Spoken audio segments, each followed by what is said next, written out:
And this is one full year of that system. Now, full disclosure here, this was optimized. It doesn't always work like this, but this is just one example here. And I use the slippage of two. And this is all hypothetical here. It's not saying that this will continue working like this, but I'm just sharing this for illustrative and educational purposes only to explain to you my approach and how I try to remain consistent in my trading. What's up, traders? What you just saw there was one of my mechanical trading systems that I personally developed and has been responsible for quite a few prop firm payouts for me. Now, that's not automated. I do trade that manually here, but I do that back testing in TradingView. So for the first time, I'm going to be releasing a lot of my indicators and systems to my Discord community here. I've never done that, but that is coming very soon. If you want to check that out, I have a free Discord below. There's a link there in the description here below this video. You can hop over there. You can look at the resources and you can check out what's going on over in Discord there. So stay tuned for that. Now, before I get into, I want to share with you a strategy that's been very evergreen for me. It's not the one you saw there. That's just an example of some systems that I create and kind of my approach here. So full disclaimer, that was done in a hypothetical simulated environment. It doesn't mean it's going to continue working. In fact, the truth is a lot of these mechanical systems, they work for a while, and then they end up dropping off and failing, and then they have to be re-optimized and recreated and re-back tested.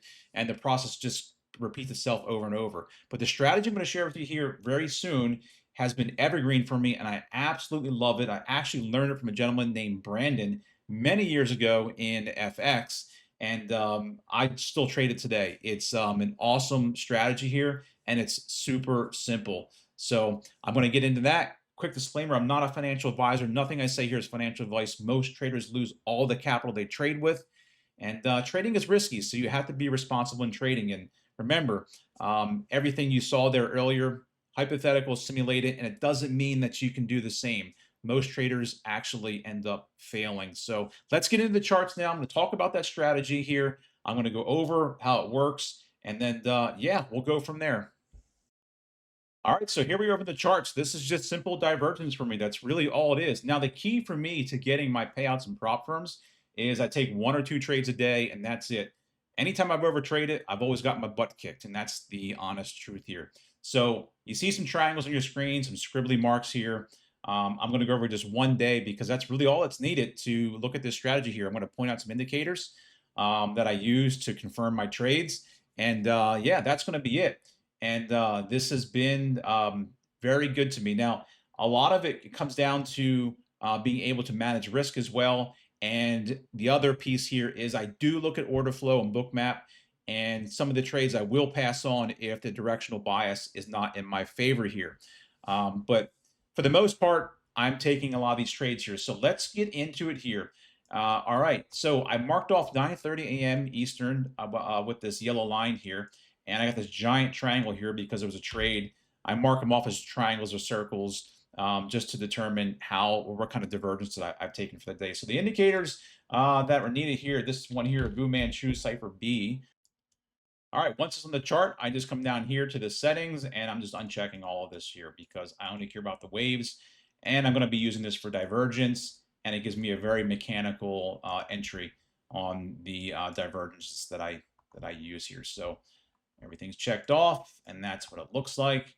And then the other indicator I'm going to use is cumulative delta here. So I'll just go cumulative. Oh, that's not the one I wanted. Let me get rid of that. And we'll go back to cumulative delta here. So we'll do cumulative volume delta and that one here. All right, so I will use these two oscillators to confirm my divergence. Now, I think cumulative delta is a bit stronger, meaning more reliable because it's actually based on price and the buyers and sellers. Now, if you're on TradingView, the thing with cumulative delta is that TradingView doesn't have tick data, so they aggregate their data at 1 second intervals. So it's not exactly true delta or cumulative delta, but it is a approximation, and it's very close. Let's put it that way. All right, so let's get into it. 9:30 a.m. Eastern, price opens up, or New York opens up, and I'm looking for divergences. Now, how I determine divergence? Well, I want oversold or overbought divergences.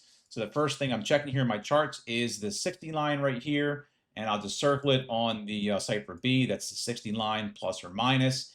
And then I'm looking for these dots here. And the way I trade this here is like this. So right here, I have divergence. I have a green dot here to a green dot here. And then price is making lower lows. See that green dot right here? The wave is going up, green dot to green dot. I only go one green dot to the second green dot. There's a multiple. It's only one green dot to the second green dot, and then I start over. All right. And divergence here. Okay, and then I'm entering right on that green dot right here. And there is a bonus if there's an IFEG in there. It's even a stronger signal. So little pro tip there for you. And then what I'm trying to do is I'm trying to get about 2R or very near there, or looking up to take some partials in these fair value gaps here.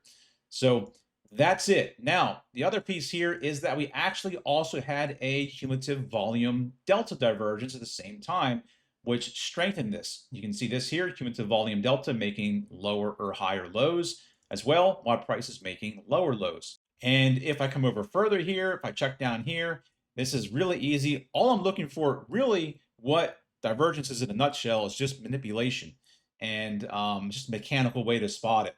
Why haven't I coded this, you may be asking? Well, honestly, because I have a really hard time of coding out these this oscillator here and coding out everything to line up properly.